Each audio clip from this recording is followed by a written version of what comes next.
हमारे गांव की अजीब दिवाली। रामपुरा गांव, हरे खेत, तालाब, शिव मंदिर, बहुत पुराना। यहां हर ईंट की अपनी कहानी है। मैं रामू 25 साल का हूं, गांव के स्कूल में शिक्षक। मेरा बचपन यहीं बीता। दिवाली मेरा सबसे पसंदीदा त्योहार था। दिए, मिठाइयां, बच्चों की हंसी और हवा में घुली रौनक, सब कुछ मन को सुकून देता था। लेकिन इस बार कुछ अलग था। इस बार गांव के बुजुर्गों के चेहरों पर खुशी नहीं, बल्कि डर था। गांव के सबसे बुजुर्ग व्यक्ति बाबा हरिदास, जो 90 साल के थे, कहते थे, इस बार की दिवाली कुछ अलग है बेटा। अमावस गहरी है और हवाओं में वो गंध है जो सिर्फ अनर्थ से पहले आती है। हम सब उनकी बात पर हंसते। बच्चे कहते, बाबा को तो हर साल कुछ ना कुछ दिखता है। लेकिन अंदर ही अंदर सबके मन में हल्का डर था। दिवाली आने में 3 दिन बाकी थे। हर घर में चूना, पुताई, झाड़ पोंछ, मिठाई बनाने की तैयारी चल रही थी। औरतें आंगन में रंगोली बना रही थी। बच्चे मिट्टी के दिए धोकर धूप में रख रहे थे। गांव के बीचों बीच एक पुरानी जर्जर कैलाश दास हवेली थी। कोई अब वहां नहीं रहता था। कभी वह हवेली गांव की सबसे बड़ी इमारत थी।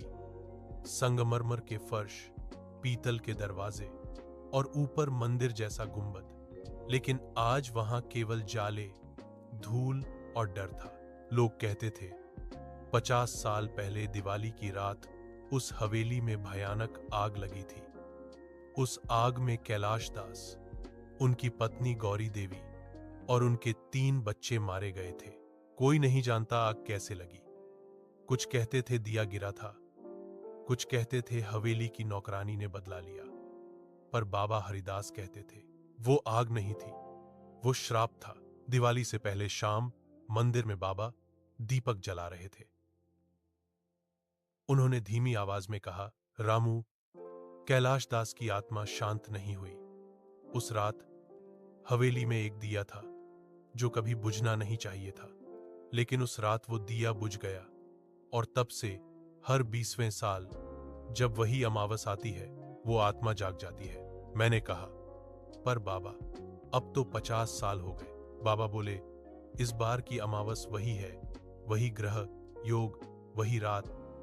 अगर कोई उस दिए को फिर छेड़ देगा तो गांव पर संकट आएगा। मैंने हंसते हुए कहा, बाबा, ये तो बस पुरानी बातें हैं। बाबा बोले, तू नहीं मानता, पर याद रखना, आत्माएं मजाक नहीं समझती। दिवाली की शाम गांव जगमगा उठा। हर घर में दिए, मिठाइयां और हंसी की गूंज थी। मैं, गोपाल, मनोज और किशन, चारों दोस्त तालाब किनारे पटाखे फोड़ रहे थे। अचानक गोपाल बोला, चलो हवेली चलते हैं, देखते हैं वहां सच में भूत है या नहीं। मनोज डर गया। बाबा ने मना किया है। पर गोपाल हंसते हुए बोला, अरे बाबा का क्या भरोसा, चलो ना, थोड़ी मस्ती कर लेंगे। मुझे भी जिज्ञासा थी। बचपन से हवेली के बारे में सुना था, पर कभी गया नहीं। हम चारों टॉर्च लेकर निकले। रास्ता अंधेरा था, बस झिंगुरों की आवाज और हवा की सरसराहट। हवेली के पास पहुंचते ही लगा जैसे कोई हमें देख रहा हो। टूटा फाटक, दीवारों पर काई और बंद दरवाजे। हमने टॉर्च की रोशनी डाली, अंदर झांका। धूल, जाले और एक पुरानी तस्वीर कैलाश दास की। उसके चेहरे पर मुस्कान नहीं थी, एक अजीब सी ठंडक थी।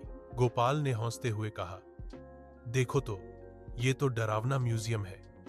मनोज बोला, चलो अब वापस चलते हैं। पर तभी पीछे से आवाज आई, कौन है वहां? हम सब रुक गए। टॉर्च गिर गई। गोपाल बोला, किशन, तू बोला क्या? किशन कांपते हुए बोला, नहीं। अब हवा तेज हो गई थी। अचानक कोने में रखा एक पुराना दिया अपने आप जल उठा। हम सबने एक दूसरे की तरफ देखा। किसी ने उसे जलाया नहीं था। फिर दीवार पर छाया उभरी एक औरत की, जो बाल खोले खड़ी थी। हमने भागना चाहा, लेकिन दरवाजा खुद धड़ाम से बंद हो गया। गोपाल दरवाजे पर धक्का मारने लगा, पर वो हिला तक नहीं। तभी वही आवाज फिर आई, दिया क्यों बुझाया था? अब आवाज साफ थी, मानो कोई हमारे कान के पास बोल रहा हो।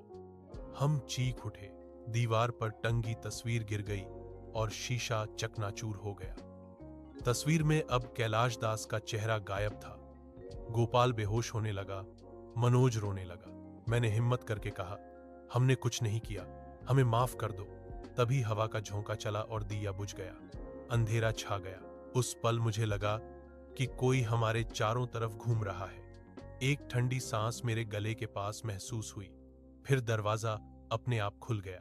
हम चारों बाहर भागे, जैसे जान बचाकर निकल रहे हों। गांव पहुंचे तो देखा मंदिर की घंटियां अपने आप बज रही थी। बाबा हरिदास वहां पहले से खड़े थे। उन्होंने हमें देखा और बोले, तुमने वो दिया छेड़ा था ना? हमने सिर झुका लिया। बाबा ने गुस्से में कहा, अब आत्मा जाग चुकी है, अब कुछ भयानक होगा। तभी पूरे गांव की बिजली चली गई। हर घर का दिया एक एक कर बुझने लगा। औरतें चिल्लाने लगी, बच्चे रोने लगे। तालाब की दिशा से किसी के रोने की आवाज आई, मुझे मत जलाओ। पूरा गांव डर से सहम गया। सुबह तक गांव में अफरातफरी थी, किसी ने नहीं सोया। जब सूरज निकला तो तालाब का पानी काला पड़ चुका था। उसकी सतह पर राख और तेल तैर रहा था और बीच में वही पुराना दिया था बुझा हुआ। बाबा हरिदास बोले, वो दिया जो 50 साल पहले बुझा था, अब फिर बुझा है। आत्मा शांत नहीं हुई। हम सबने उनसे पूछा, अब क्या करें बाबा? उन्होंने कहा, आज रात पूरी पंचायत तालाब किनारे दिए जलाएगी। सबको एक साथ प्रार्थना करनी होगी।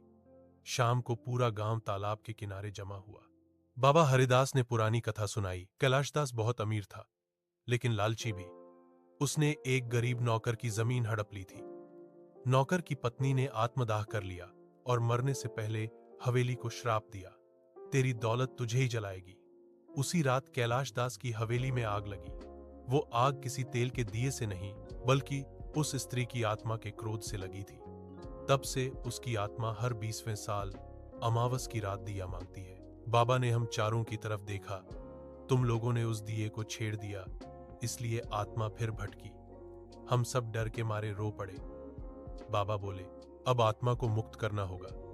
सभी लोग अपने घर से एक दिया लेकर आओ और तालाब किनारे जलाओ। 300 दिए तालाब किनारे जलाए गए। हरिदास बाबा ने मंत्र पढ़े, दीप ज्योतिष समायुक्तम पापघ्नम सर्व मंगलम। हम चारों ने बीच में वही पुराना दिया रखा और उसमें तेल डाला। जब वह दिया जला तो अचानक हवा थम गई। तालाब का पानी शांत हो गया। दिए की लौ सीधी ऊपर उठी और फिर तालाब की लहरों में एक परछाई उभरी, एक औरत की, जिसके हाथ में बच्चा था। वो मुस्कुराई और फिर धीरे धीरे पानी में विलीन हो गई। बाबा बोले, अब आत्मा को मोक्ष मिल गया। सारे गांव ने राहत की सांस ली। पहली बार अमावस की रात इतनी शांत थी। उस रात के बाद हमारे गांव में एक नई परंपरा शुरू हुई। हर दिवाली की रात तालाब किनारे एक विशेष दिया जलाया जाता है, जिसे आत्मा का दिया कहा जाता है। लोग मानते हैं जब तक वो दिया जलता रहेगा, गांव में सुख शांति बनी रहेगी। मैं अब भी हर साल उस रात वहां जाता हूं। कभी कभी जब हवा चलती है, दिए की लौ डगमगाती है और मुझे लगता है जैसे कोई फुसफुसा रहा हो। अब अमावस डरावनी नहीं रही, वो भी दिवाली की रोशनी का हिस्सा बन गई है। 5 साल बाद बाबा हरिदास चल बसे। उनकी अंतिम इच्छा थी कि उनकी अस्थियां उसी तालाब में विसर्जित की जाए। गांव ने वैसा ही किया। उस रात जब दिया जलाया गया तो हवा में घी की खुशबू फैली और लोगों ने देखा, तालाब के ऊपर एक सफेद रोशनी उठी, जैसे कोई आत्मा मुस्कुराकर विदा ले रही हो। अब मैं शहर में रहता हूं, स्कूल में पढ़ाता हूं, लेकिन हर साल दिवाली पर अपने गांव जाता हूं।